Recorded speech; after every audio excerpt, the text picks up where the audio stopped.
우리에게 주시는 하나님의 말씀은 출애굽기 제12장 37절부터 42절 말씀입니다.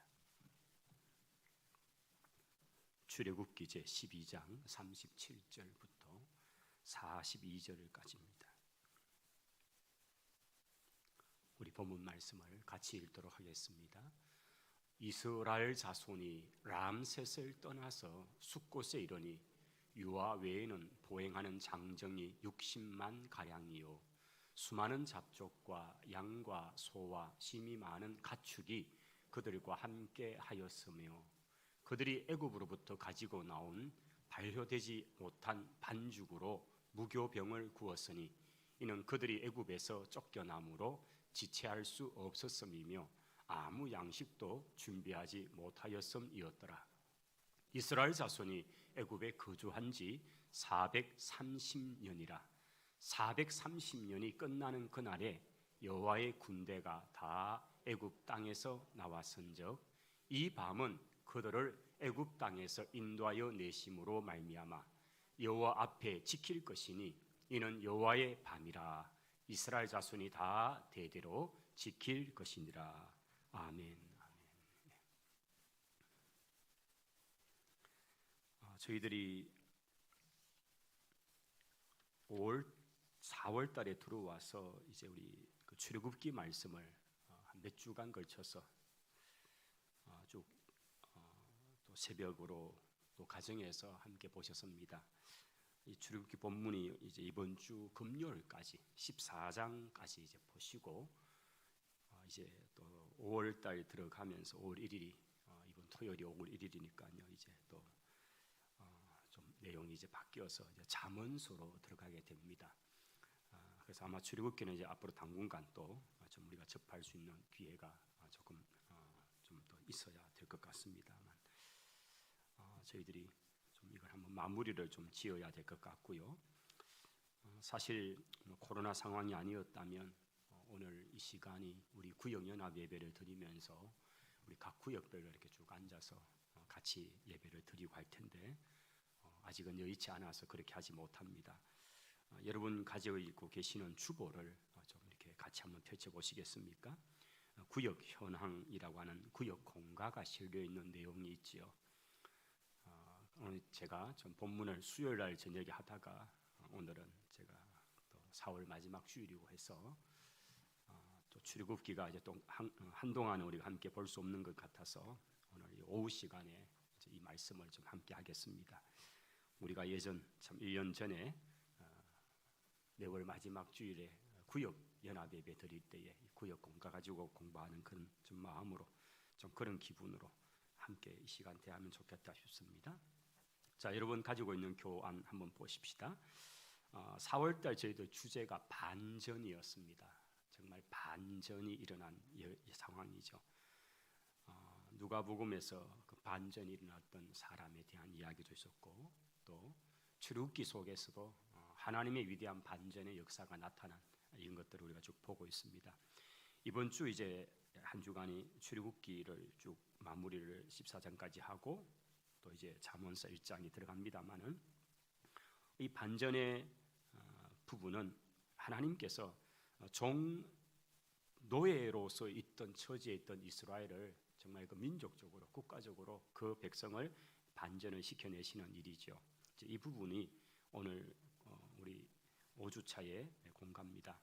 우리 한 4줄 정도 앞에 들어가는 내용은 같이 한번 읽도록 하겠습니다. 출애굽은 길 밖으로란 뜻입니다.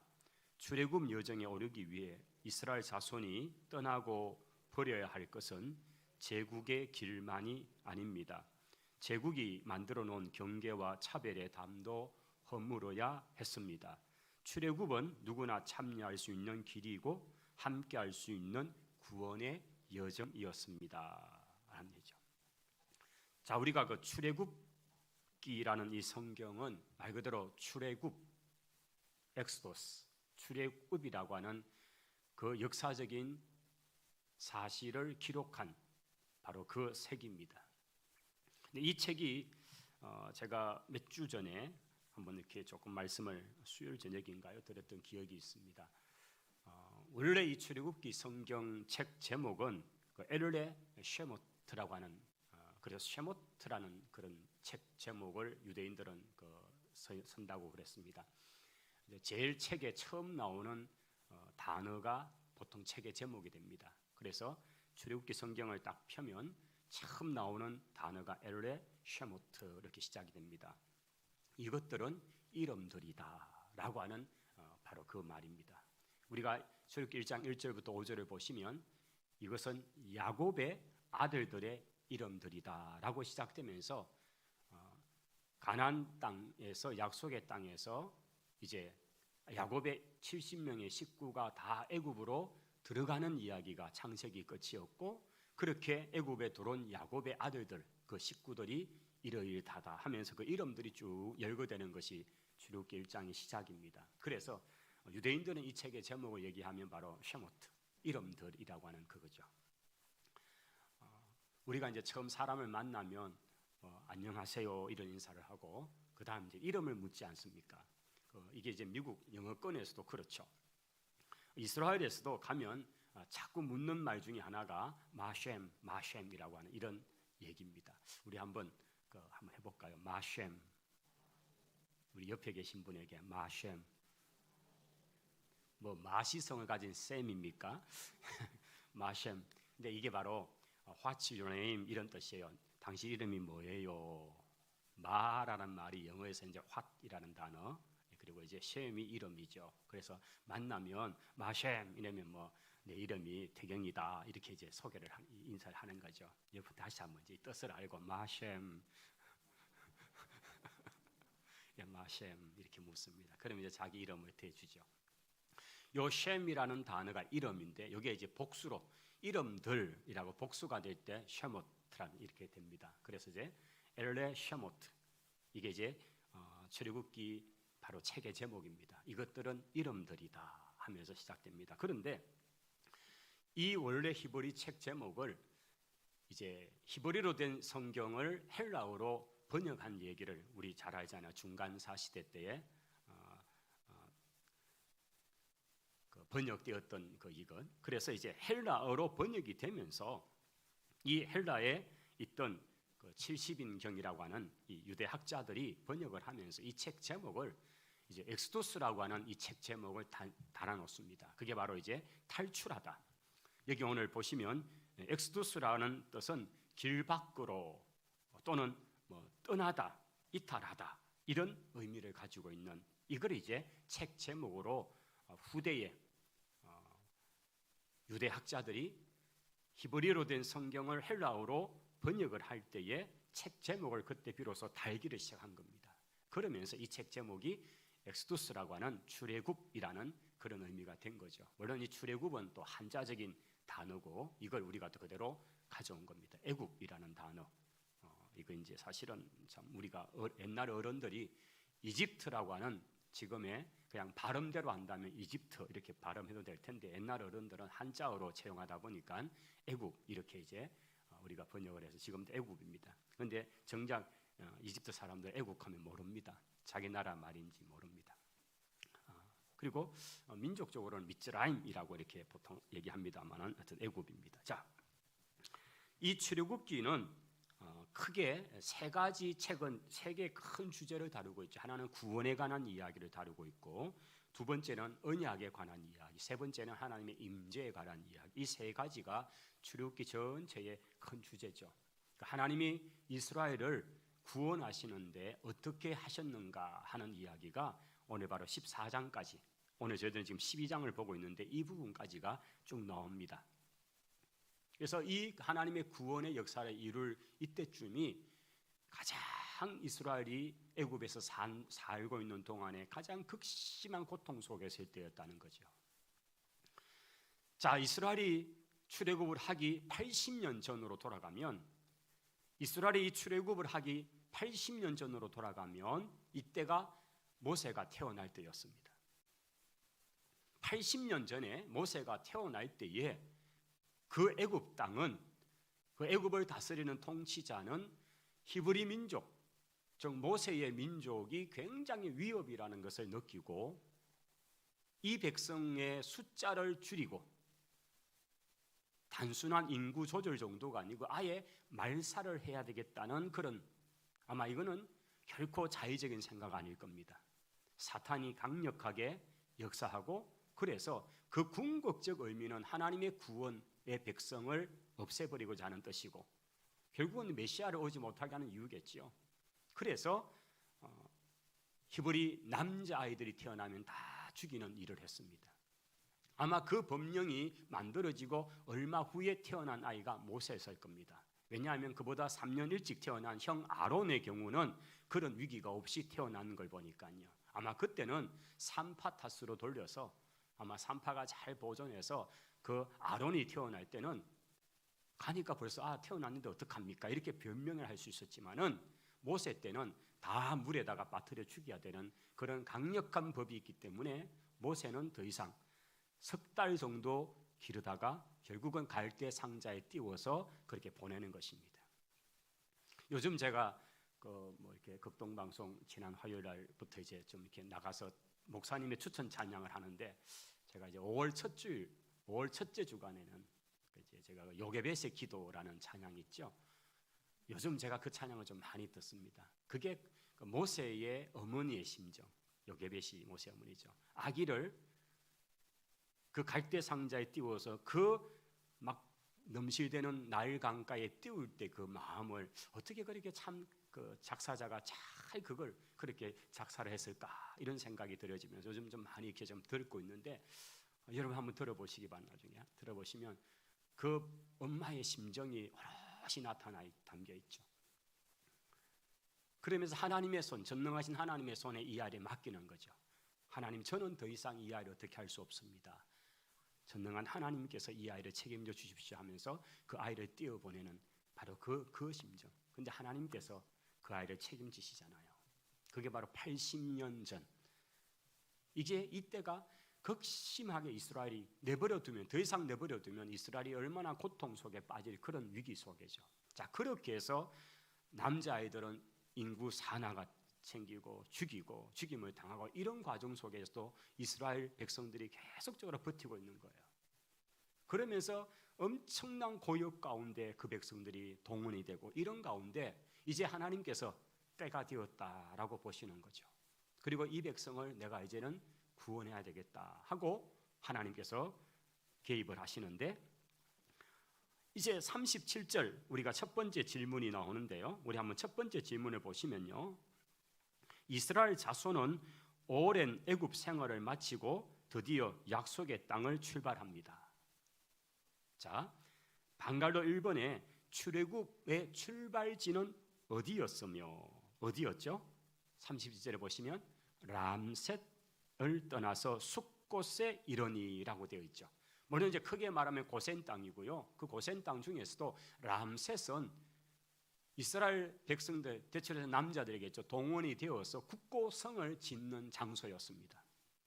이 람셋에 이곳에 한 군데 다 집중됐는지 모르지만 하여튼 60만, 동원될 수 있는 사람의 수가 60만의 남자의 노동력이 동원되어서 그건 엄청난 공사들을 하는 거예요.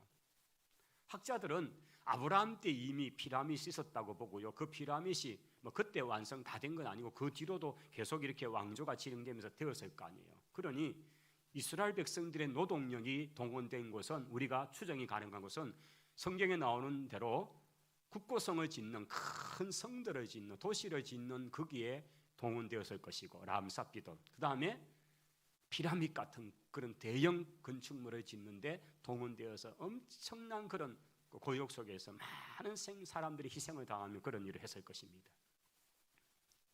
자, 이 땅에서 이제 출발을 하는데, 람셋을 떠나서 숫곳으로 이동을 하는데 라고 되어 있죠. 거기에 애굽 생활을 한 지는 그러면 얼마나 되었는가? 이게 오늘 성경의 40절에 보면 구체적으로 나타나 있습니다. 아마 모세는 이 부분을 정확하게 계산을 하고 그렇게 기록을 남겨놓았을 것입니다. 40절 보시면 이스라엘 자손이 애굽에 거주한 지 얼마라고요? 430년이다.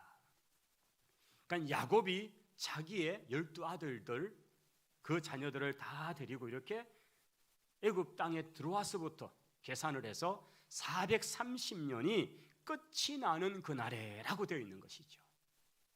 이미 하나님께서 창세기 15장에서 아브라함에게 언약을 맺으실 때에 너희 백성이 400년 동안 객이 되어서 고생을 하다가 4대가 지나서 돌아오게 될 거라는 말씀을 하셨잖아요. 이걸 하나님께서는 이제 그대로 이루시고 있다는 것입니다. 그래서 이 시간, 하나님의 시간인 거죠. 80년 전부터, 그러면 얼마나 많은 고통과 극심한 속에서 남자아이로 태어났기 때문에 죽임을 당해야 되는 이런 대학살의 상황 속에서도 하나님은 때를 기다리신 거죠. 그리고 마침내 이 시간이 차기까지 드디어 모세도 준비되고 하나님의 시간도 차고 이렇게 될 때까지 기다리신 거예요. 그래서 이게 하나님의 때라는 것은 우리가 참으로 많이 생각해야 되죠.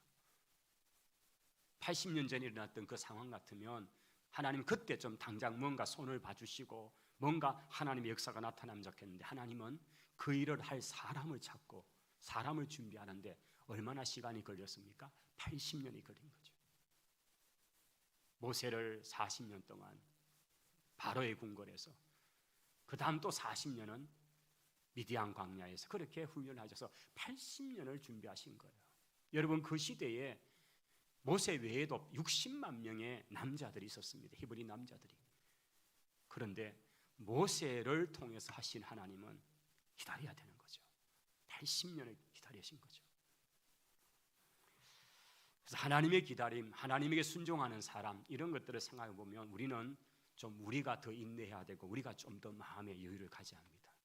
하나님이 얼마나 애가 타시는데, 근데 사람이 없습니다. 80년을 기다려야 되는 거죠. 사람 하나 준비하는 게 얼마나 어려운가를 보여주시는 거죠. 그 전능하신 하나님이, 말씀 한마디에 온 세상을 창조하시는 그 하나님이 사람 하나가 헌신하고 사람 하나가 키워지고 사람 하나가 준비되어서 그 사람을 통해 일하시는데 그렇게 지체가 되는데, 그렇게 준비된 사람 데리고 그러면 뭐 1년 내로 가나안 땅에 들어갈 수 있었나요? 아닙니다. 인간이 거절을 하고 인간이 거역을 하니까요, 하나님은 또 40년을 기다리셔야 했습니다. 이게 하나님의 기다림입니다. 모세의 나이만큼이나 하나님은 그렇게 해서 120년을 기다려가지고 준비하고 데리고 훈련하고 이렇게 하면서 결국 가나안 땅으로 들어가는 초입까지 데려가시는 거예요. 이게 하나님의 무능함일까요? 아닙니다. 우리 인간의 불순종이나 준비되지 않으면 하나님은 한없이 기다리시는 거죠. 이 430년이라는 이 숫자를 기록함을 통해서 후대 백성들은 아마 여기에 많은 생각을 하게 될 겁니다. 하나님의 시간에 맞춰졌다, 또 준비되었다, 이런 것들이죠. 자, 그 다음입니다. 우리 방금 두 번째 보면요, 이스라엘 자손 외에 그들과 함께 애굽에서 나온 사람들은 누구입니까? 여러분 38절을 보시면 이스라엘 백성들만 나왔지 뭐 누가 또 나왔냐고. 그러나 38절 한번 같이 읽어보도록 합시다. 수많은 잡족과 양과 소와 심이 많은 가축이 그들과 함께하였으며, 여러분 양시 소시는 아니죠. 양과 소, 가축은 일단 그렇게 데려 나온 가축이고요. 근데 그 앞에 보시면 수많은 잡족이라고 되어 있습니다. 사실 성경이 좀 요즘 이런 표현하면 되게 기분 나빠합니다. 어때요? 참 이건 굉장히 인격 침해다 이렇게 했는데, 수많은 잡족이라는 말은 이스라엘 히브리 민족 아니고요, 이스라엘 12지파의 백성이 아니면서도 그 안에 있는 사람들이에요. 그 중에 이제 다른 여러 족속들입니다. 다른 뭐 민족이라 할 수도 있고 열방이라 할 수 있고, 이런 여러 그 땅에 포로로 왔거나 다양한 이유로 애굽 땅에 와 있는 사람들 중에서 이스라엘이 떠난다 그러니까 거기에 함께 동참을 하고 따라 나오는 사람들입니다. 이들 중에는 여호와 신앙에 대한 것을 가질 수도 있고 여러 다양한 했을 겁니다. 어쨌든 이 6월절, 그 엄청난 장자의 죽음의 재앙, 10가지 재앙의 모든 상황을 다 지켜보면서 있었던 그런 다른 민족들 중에서도 그들이 함께 이스라엘 백성이 나갈 때 따라 나왔다는 것을 말하죠. 그래서 수많은 잡족입니다.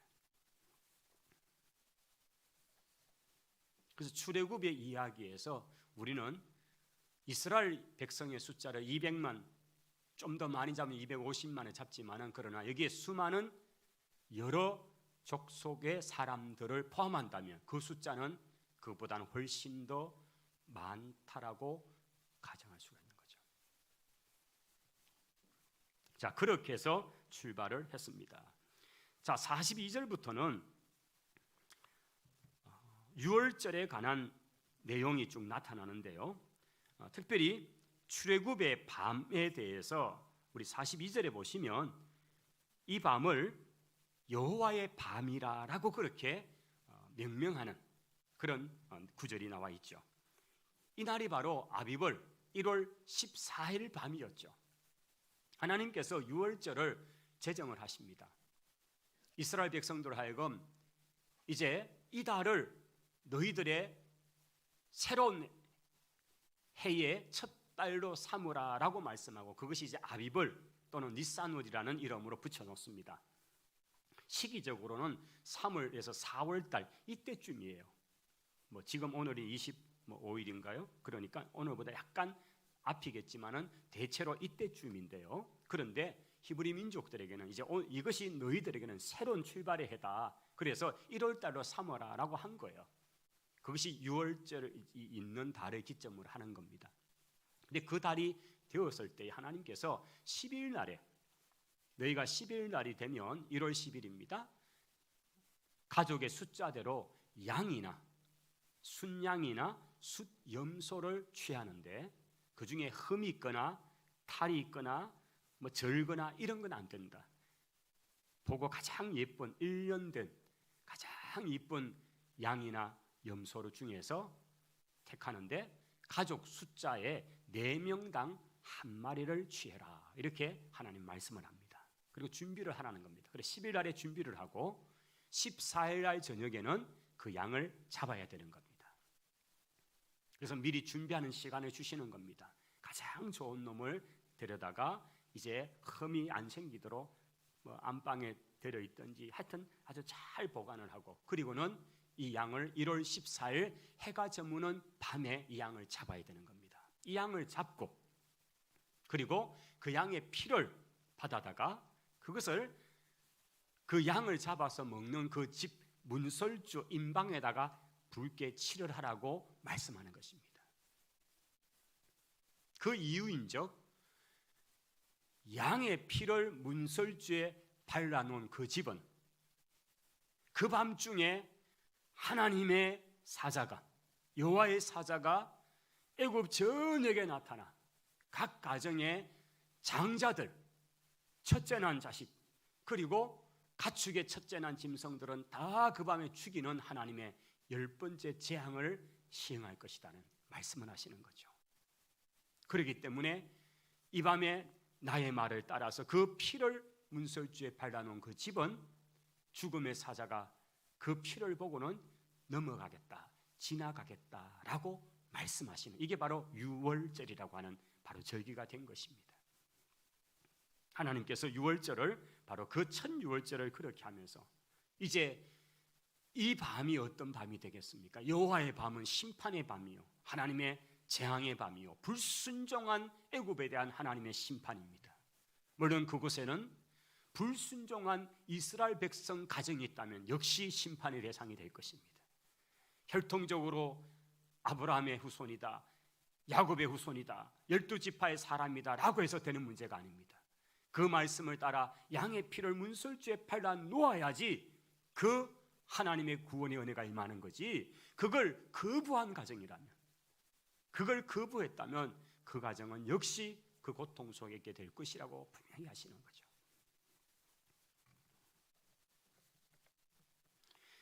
이 유월절에 이방인들, 즉 허단 잡족으로 일컬어진 이 무리들이 함께 동참할 수가 있다라고 되어 있습니다. 여러분, 구약이 혈통적으로만 구원되는 그 개념이 아니라는 것을 분명히 보여줍니다. 이방인 중에서 구원받는 사람이 있는데, 특별히 유월절에 참여할 수 있는데 그들은 무엇이 요구되는가? 48절의 말씀을 보십시다. 48절 한번 읽어보겠습니다. 너희와 함께 거류하는 타국인이 여호와의 유월절을 지키고자 하거든 그 모든 남자는 할례를 받은 후에야 가까이하여 지킬지니 곧 그는 본토인과 같이 될 것이나 할례 받지 못한 자는 먹지 못할 것이니라 라고 되어 있습니다. 여기 한 가지 조건은 할례였습니다. 할례는 아브라함으로부터 시작되어서 약속의 백성, 하나님의 언약의 백성, 피의 백성이라고 하는 그런 의미를 가진 거였죠. 이 할례를 받아야 이방인들 중에서라도 내가 하나님의 여호와의 법 아래 내가 있겠습니다 라고 하면서 그 할례의 조건을 내건 것이었습니다. 그리고 이 할례의 행위는 결국 여호와의 신앙으로 돌아오는 바로 그 표징이 되었죠. 여러분, 이것은 결국 이스라엘 백성 그 공동체가 하나님의 구원의 역사에 동참할 수 있다는 것을 보여주고, 신앙의 공동체 일원이 되는데 중요한 것은 출신 성분, 혈통 이런 문제가 아니라는 것을 분명히 구약에도 보여주고 있는 것입니다.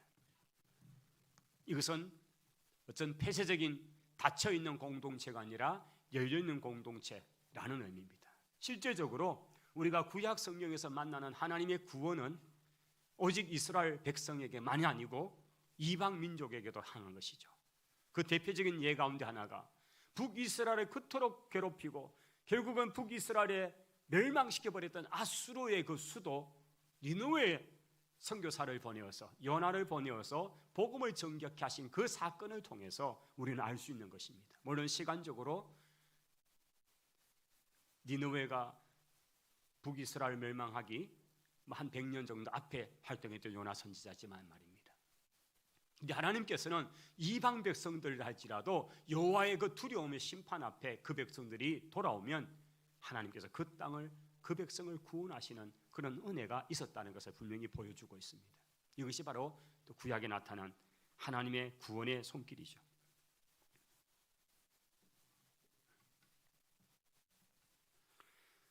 자, 출애굽, 엑소더스, 이것은 떠남입니다. 탈출이라는 표현이 있습니다. 또는 떠남입니다. 길 밖으로 나온다는 것입니다. 제국의 길, 그것은 화려하고 부유하고 문명이고 세계 최고의 첨단 기술을 갖고 있던 그런 민족입니다. 그러나 그 길에서부터 떠나는 것, 그 삶에서부터 떠나는 것입니다. 그 문화 속에서 온갖 음탕과 타락된 문화에서 떠나는 것입니다. 이것이 바로 오늘 성경이 말하는 엑소더스입니다. 떠나는 것이죠. 하나님께서는 이미 그들의 조상 아브라함을 부르실 때 떠남이라고 하는 것은 그들에게 나타난 메시지였죠. 갈대아 우르라고 하는 수메르 문화에 꽃이 피던 그 도시, 메소포타미아 문명, 그게 가장 꽃을 피던 그 문화에 살고 있던 아브라함을 네 아비 본토 친척집을 떠나라고 말씀하시는 그 엑소더스, 떠남은 바로 아브라함의 부름에서 시작되었고, 하나님의 특별한 섭리 속에 이스라엘 백성들을 애굽의 그 큰 제국 속에서 그 요람에서 잘 길러내시고 이제 그들을 드디어 떠나게 하시는 것입니다. 단순히 길을 떠난다, 이 의미를 뛰어넘는 거죠. 이 떠남은 바로 그 제국이 만들어 놓은 편안한 길, 그러나 문명이라는 것 속에 있는 수많은 악하고 음란하고 더러운 우상의 그것들에서도 떠나야 되는 것입니다. 생각이 바뀌어야 되는 것입니다. 그들이 그 땅에 살면서 처음에는 위대한 총리, 우리 민족을 구원한 총리라는 칭호를 받던 히브리 민족의 자부심을 가지고 그 땅에 살았지만 세월이 지나면서 그들은 노예로 전락해 버리고 맙니다. 그리고 노예로서 오랜 세월을 살다 보니까 그들 속에는 뼛속까지 노예 근성이 붙어 있는 겁니다. 하나님의 백성으로서는 그렇게 되어서는 안 되는 것입니다. 우리가 하나님의 백성인데 타락하고 죄 지은 결과 사탄의 노예가 되어서, 죄의 노예가 되어서 질질 끌려다닙니다. 그 생활이 계속되다 보니까 우리는 이제 당연히 죄 짓는 것, 당연히 죄의 노예 생활하는 이것이 습관이 되고 생활이 되어가지고 당연한 듯이 지나는 거죠. 여러분, 이게 아닙니다. 하나님의 자녀는 그런 삶을 사는 것이 아닙니다. 우리는 천국에서 하나님의 자녀로서 왕같은 제사장으로 살아야 되는데 죄의 종로로 사는 이 삶에 그냥 짓눌려 있는 것이죠. 안 되는 것이죠. 떠나라는 것입니다. 오늘 이 엑스두스, 이 떠남은 단순히 그 살던 집, 그 살던 땅에서의 떠남이 아니라 이런 전체적인 의미를 포함하고 있는 것입니다. 그렇다면 오늘 지금 우리의 생활 속에서 하나님은 내게 어떤 출애굽을 원하시는가? 내가 발을 벗고 내가 기반을 닦아놓고 내가 평안하다고 만들어진 그 터전에서 과연 나는 떠나야 되는 게 뭔가? 주님이 내 삶에서 그렇게 이렇게 안전하다 하면서 그렇게 평안하다 하면서 있는 그 삶에서 주님은 우리로 하여금 떠나기를 원하십니다. 그 자리에서 나와야 살 수 있고 그 자리를 떠나야 하나님을 만날 수 있고 그래야 하나님의 축복의 기업을 받을 수 있고 그래서 우리를 흔들어 놓으시기도 하고 그렇게 하시는 것입니다. 출애굽의 명령에 응답하고 출애굽의 역사에 참여하는 바로 그 성도에게는 많은 결단이 요구되고 순종이 요구된 것입니다. 10가지 재앙들, 특별히 10번째 그 재앙, 그리고 이해되지 못하는 그런 행동들을 해야 되는 것들, 무슨 피를 발랐다고 무슨 그런 화가 없겠냐, 그리고 무슨 바로의 집에 아들이 죽음을 당한단 말이냐 등등 얼마나 많은 것들로서 그런 일이 있을 수 없다라고 부정할 수 있는 그 시대에, 그러나 하나님의 말씀이니까 그렇게 될 줄을 믿고 그 피를 바르는 이 삶, 그런 행동, 이것이 바로 순종이요 믿음이었다는 거죠. 하나님은 그 순종을 보고 그 믿음의 행동을 보고 하나님의 이 유월하심, 건너가시는 바로 그 은혜가 나타나는 것입니다. 오늘도 우리 삶 속에서 이런 하나님의 은혜를 구하면서 우리에게 요구하시는 그 믿음의 행위, 순종의 행위, 이것이 때로는 이해가 되지 않을지라도 그러나 주의 말씀이니 제가 아멘 하겠습니다. 바로 그 믿음으로 나아갈 때에 하나님께서 우리 삶의 반전을 일으켜주시고 우리에게 보다 놀라운 은혜를 이루어 주실 것입니다. 이런 믿음의 삶으로서 참으로 결단하고 주님을 따라가면서 오늘 우리 삶에 참으로 있는 수많은 얽매이기 쉬운 것들로부터 탈출하는 우리 모든 성도들이 되시기를 바랍니다. 기도하겠습니다. 하나님 아버지, 감사합니다. 이스라엘 백성을 출애굽하는 그 놀란 사건 속에 하나님이 행하신 그 하나하나의 계획은 치밀하고 세밀하며 그 하나님의 뜻대로 시간대로 진행된 것을 저희들이 봅니다. 오늘 또 우리에게 떠나라고 하시고 벗으라고 하시는 그 부분들을 우리가 떠나고 벗어버릴 수 있기를 원합니다. 그래서 얽매이기 쉬운 죄와 세상의 향락과 세상에 그렇게 깊숙이 빠져있는 우리의 그 발들을 빼내고 벗어버려서 하나님의 것으로 새롭게 덧입는 저희들이 되게 하옵소서. 예수님 이름으로 기도하옵나이다. 아멘. 우리 찬송